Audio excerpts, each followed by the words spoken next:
नमस्कार. नमस्कार. गेल्या 2 एपिसोडमध्ये आपण कर्मयोग आणि ज्ञानयोग याविषयीची माहिती सद्गुरू श्री संजीव कुलकर्णी गुरुजी यांच्याकडून घेतली आहे. आज आपण त्यांच्याकडून थोडासा तिसरा मार्ग जो सांगितला आहे ध्यान योगाचा, त्याच्याविषयी आपण थोडंसं जाणून घेऊयात. बरोबर. हा अतिशय महत्त्वाचा आणि मोलाचा विषय आहे. कारण ध्यान मार्गापेक्षा दुसरा मार्ग जरी असला तरी त्या सर्वामध्ये श्रेष्ठत्व काय आहे ते प्रत्येकाचं समानच आहे. म्हणून या ध्यान योगाकडे सुद्धा प्रत्येकानं आपल्या जीवनामध्ये लक्ष देण्याची गरज असते. आणि ते असं आहे, ध्यान म्हणजेच एका क्षणातून दुसऱ्या क्षणात जाताना ती अवस्था टिकून ठेवणे, याला ध्यान म्हणायचं. हा, म्हणून समजा माझं ज्या मनामध्ये असणारा विचार जर तो परमात्मा परब्रह्म स्वरूपाचाच असेल तर दुसरा क्षण आणि उर्वरित जीवन सुद्धा त्याच मार्गात असेल तर ते ध्यानाचीच अवस्था आहे. मग ते परमात्मा परब्रह्म स्वरूपाचंच मला ध्यान लागलेलं आहे असा अर्थ होतो. ही जी ध्यानामध्ये जे मन आहे ते हळूहळू त्याची कंपना कमी करत करत ते शून्यावस्थेला आणणं हा ध्यानाचा अभ्यास आहे. हा योग आहे. म्हणजे जे चंचल आहे मन, त्याला भटकणारं मन आहे, त्याला एकाग्र करण्यासाठी विचारांची अवस्था शून्यापर्यंत आणणं आणि मनाला पूर्ण विश्रांती देणं, अमन स्थितीला आणणं. हा, तर मी कुणीतरी आहे मधून मी कुणीतरी नाही, अहंकारामध्ये विचार आहेत, मी कोणी नाही मध्ये विचार नाही, तर त्या अवस्थेला येणं म्हणजे ध्यान आहे. हा एक भाग झाला. ती एकाग्रता जी निर्माण झालेली आहे, आता तुम्हाला बाह्य जगतामध्ये कर्तव्य कर्म करताना किंवा आत्मस्वरूपाचा अभ्यास करताना परमतत्वाचा, त्यासाठी त्या मनाला एकाग्रता, जसं एखाद्या घोड्याच्या कडेला अशा जे एक चामड्याचं कापड लावलेलं किंवा लावलेलं असतं आणि त्याला फक्त समोरच दिसतं, तसं त्या मनाची शक्ती जी आहे ती एकत्वानं त्या परमतत्वाच्याच अभ्यासाकडे वळवणं हे खूप महत्वाचं असतं. आणि त्यात रंगून जाणं, समरस होणं, आणि मग मन आपोआपच त्याच्यामध्ये विलीन होऊन जातं, उरतच नाही, अशी ती अवस्था असते. म्हणून ध्यानानंतर तुम्ही जे कर्तव्य कर्म करताना ते ध्यानच होऊन जातं.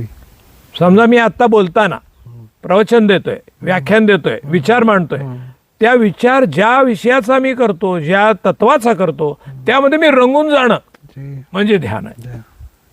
एखाद्या रुग्णाची सेवा करणं, त्याचा अभ्यास करून त्यात योग्य अयोग्यता तपासून पाहणं आणि मग त्याप्रमाणे एकाग्रतेनं त्याच्यावरती उपचार करणं आणि त्याबद्दल त्याचा आत्मविश्वास असणं, ही ध्यानाचीच अवस्था आहे. त्यामुळे तुम्ही काही करा, तुम्ही अभ्यास करा, सलग 3 तास बसा, एक टॉपिक घ्या आणि त्यावरच विचार करा, दुसरं तुम्हाला सुचता कामा नये. आणि ते ज्ञान जे आहे ना, ते आपल्याला त्यातून उत्तम निर्मिती करणारं ज्ञान पाहिजे. काहीतरी विपरीत निर्माण त्यातनं होता कामा नये, नाहीतर पुन्हा कंपनं वाढणार आहेत. म्हणून ते कार्य करतो ते कोणतं करतो त्याचं ध्यान ते ध्यान होतं. म्हणून तुम्ही कोणतंही घ्या, डॉक्टर ऑपरेशन करतो, ऑपरेशन करताना जिथं त्याचं लक्ष आहे, एकाग्रता आहे, हा, त्याला जर बाहेरच्या जगतामध्ये त्याच्यावरती काहीतरी लिगल मॅटर्स आहेत, कोणाची तरी वाद चाललेला आहे, तो ऑपरेशन नाही करू शकणार. त्यामुळे ते त्याला सोडावं लागेल, ध्यान करावं लागेल, शून्य ठेवावं लागेल, मगच ऑपरेशन करावं लागेल, तरच ते सफल होणार आहे. एकाच विषयावरती टिकून राहण्याला ध्यान म्हणायचं. आणि ते सुद्धा सन्मार्गी आणि सत्कार्य ते त्याला अंडरलाईन करायला लागेल. त्यामुळे तुम्ही कोणतंही कार्य, शेती करा, अभ्यास करा, स्वयंपाक करा, आणि काय एखाद्याचं प्रवचन ऐका, डोळे बंद करून बसा, काही पण करा, त्यात चिंतन जे आहे ते सलगतेने व्हायला पाहिजे. म्हणजे तैलधारा व्रत म्हणतात त्याला. त्याची धार जी असते ना ती तुटलेली नसते. मी अभ्यास करायला एखादा विद्यार्थी बसला आणि मधनच उठला आणि मोबाईलवर काहीतरी खेळ खेळायला लागला, परत कंटाळा आला, मग आणखी खेळायला गेला, तसं चालत नाही. अभ्यास म्हणलं तर सगळं बाजूला टाकून त्या टॉपिकमध्ये, त्या विषयामध्ये त्यानं पूर्णपणे गुरु काय सांगतात, ग्रंथ काय सांगतात, मला काय कळलं, तिकडं लक्ष द्यायला पाहिजे. शंका असतील तर नोट करून ठेवून त्या विचारून परत त्यातलं परिमार्जन करायला पाहिजे.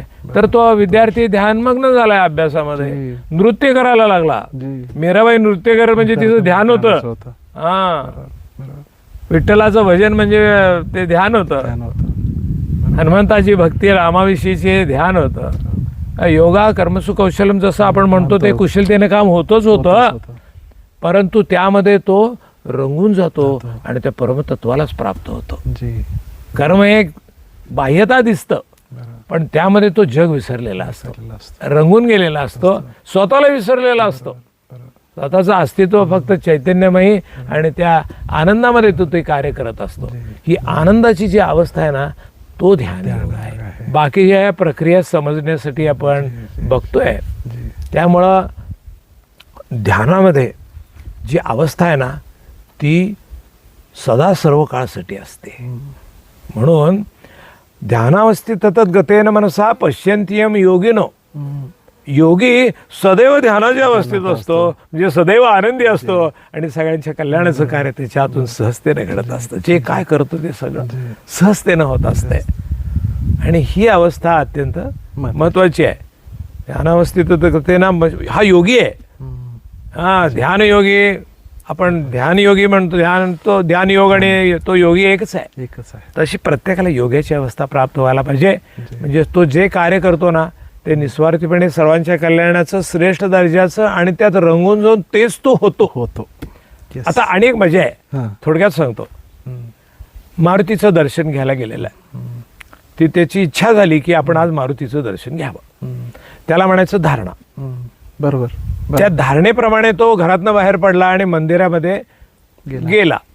हात जोडून त्यानं प्रवेश केला आत मंदिरामध्ये आणि मारुतीच्या मूर्तीसमोर हात जोडून त्याचं त्यांनी दर्शन घेतलं.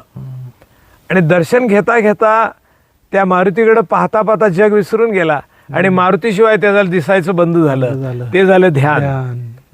आता त्याच्याकडे बघता बघता त्याच्या आंतरिक स्फूर्तीनं त्याची ज्ञानावस्था, त्या मारुतीची, त्याची बलशाली, त्याची शक्ती, सेवा, समर्पण, आदर्श तत्वाला धरून राहण्याची क्षमता, या सगळ्या गोष्टी पाहता पाहता तो मारुतीच होऊन गेला. आणि आता मारुती होऊन गेला, आता तसं वागायला लागला. त्याला समाधी म्हणायचं. म्हणजे धारणा, ध्यान आणि मग तुझ्या जीवनात उतरून त्याची अनुभूती तुला आली पाहिजे. ज्ञान झालं, मारुती असा वागला, हे ध्यान झालं. तसं तू वागला, ती तसं वागला की तू धारणा, ध्यान, समाधी ती सलग त्याच्या मागे आली. त्याला संयम म्हणायचं की तिने एक होऊन जातं, त्याच्याशिवाय काही दुसरं दिसतच नाही आणि असत पण नाही, याच्यावर तिची श्रद्धा असते. इतकं ते एकाग्रता, शांतता, स्थिरता, आनंदमयी, परिपूर्ण अशी अवस्था ती असते. आपल्या चेहऱ्यातूनच ते अभिव्यक्त होत आहे गुरुजी. धारणा, ध्यान आणि समाधी हा कसा ध्यान योगाचा एक परिपूर्ण असा विषय आहे. खूप सोप्या पद्धतीने तुम्ही सांगितलं.